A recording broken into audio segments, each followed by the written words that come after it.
गुरुजी जय श्रीमान नारायण। जय श्रीमन नारायण। मेरे मन में कोई सवाल तो नहीं, मेरी हिम्मत मेरी क्षमता नहीं कि मैं आप गुरुदेव से सवाल कर सकूं, लेकिन फिर भी मेरे मन में एक शंका चल रही है गुरुजी, उसका समाधान चाहता हूं। बोलिए। ये पितृदोष क्या है, कैसे इसको हम जाने कि घर में पितृदोष हमारे हैं? हमारे पूर्वज जो चले गए हैं धरती से, पिता के पिता के पिता, सब दादा परदादा जी ये हम लोगों से उम्मीद करते हैं कि हमारे बच्चे, हमारी संतान हमारे लिए कोई पुण्य का काम करेगी। जैसे कि हम लोग उनके नाम से तेरही करते हैं, उनके नाम से श्राद्ध करते हैं, तर्पण करते हैं, पिंडदान करते हैं। जब हम कुछ नहीं करते तो हमारे पूर्वज पहले तो उम्मीद लगाए कि हमारे बच्चे हमारे लिए कुछ करेंगे तो हमारी सदगति होगी, क्योंकि वो पितृलोक में चले जाते हैं और वहाँ से जिनका पुण्य ज़्यादा है वो मोक्ष होता जाता है। पुण्य नहीं है तो वेटिंग रूम है एक प्रकार का पितृलोक। जी जैसे ट्रेन लेट है तो आप वेटिंग रूम में चले जाते हैं ना, जी उसी प्रकार पितृलोक में चले गए पूर्वज लोग और वो आपसे उम्मीद करते हैं, आपसे मीन्स अपने बच्चों से, नाती पोतों से। पर बच्चे कुछ करते नहीं है, ना उनके नाम का दान करते, ना गौदान करते, ना अन्नदान करते, ना तो उनके श्राद्ध करते, ना पिंडदान करते, ना किसी को खिलाते पिलाते, बस।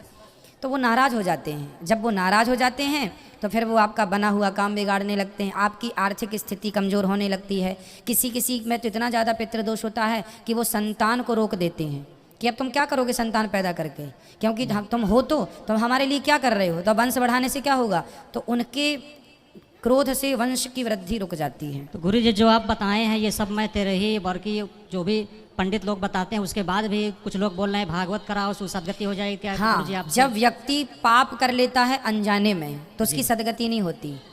ठीक है, छोटा मोटा बीमारी हो, सर्दी जुकाम, तो पड़ोस का ही डॉक्टर ठीक कर देगा, लेकिन बीमारी बड़ी है तो फिर बड़े हॉस्पिटल ही जाना पड़ेगा।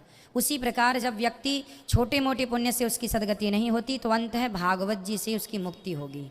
गुरु जी जैसे 13वीं भी नहीं किया हो तो 13वीं तो अब तो होगी नहीं, तो उसके लिए क्या समाधान है? फिर भागवत जी का पाठ ही है कि पोथी पाठ, इसीलिए पोथी पाठ हम करवाते हैं हर बार, ताकि आप लोग जुड़ के अपने पूर्वजों की सदगति के लिए एक छोटा सा ये प्रयास कर लो।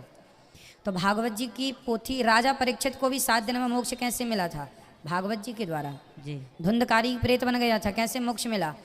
18 पुराणों में एक भागवत ही ऐसा पुराण है जो जीव को 7 दिन में मोक्ष देने की गारंटी लेता है। गुरु जी आपसे यही पूछना था। खुश रहिए, खुश रहिए। ले लो बेटा माइक। राधे राधे गुरुजी। राधे राधे। गुरुजी हम सब आपकी कथा बहुत डेली सुनते हैं, पूरी कथा सुनते हैं आपकी, हम सबको बहुत अच्छी लगती है आपकी कथा। बैठ जाइए। जिस तरह से आप एक एक बात समझाते हो, एग्जाम्पल देते हो, हम सबको बहुत अच्छी लगती है। जैसे आप अपनी कथा में कहते हो कि कलयुग का एक अवतार, 24वां अवतार अभी भगवान जी का होना बाकी है। मुझे सिर्फ ऐसा लगता है कि आप ही वो रूप हो भगवान का, कलयुग का, जो धरती पे आए हैं पाप मिटाने के लिए। जिस तरह से आप कथा सुनाते हो, आपके द्वारा, आपकी कथा के द्वारा लाखों लोग सुधर गए हैं, मतलब अपने बुरे काम छोड़ दिए हैं। तो मुझे ऐसा लगता है कि भगवान खुद धरती पे आए हैं पाप मिटाने। खुश रही, भगवान तो आएंगे। हम सबको सही हम तो भगवान के चरणों की धूल हैं। आपको कथा से क्या मिला सीखने को? मुझे कथा से ये सीखने को मिला कि हमेशा अपने बड़ों की इज्जत करो, उनसे अच्छे से बात करो, और बहुत कुछ सीखने को मिला गुरुजी। मेरे छोटा भाई घर पे कार्तिक बंसल कथा सुन रहा है और मेरी दादी, उनको आशीर्वाद दीजिए। खुश रहिए, भगवान सबको सुखी रखें, प्रसन्न रहें आप लोग। Thank you. खुश रहिए।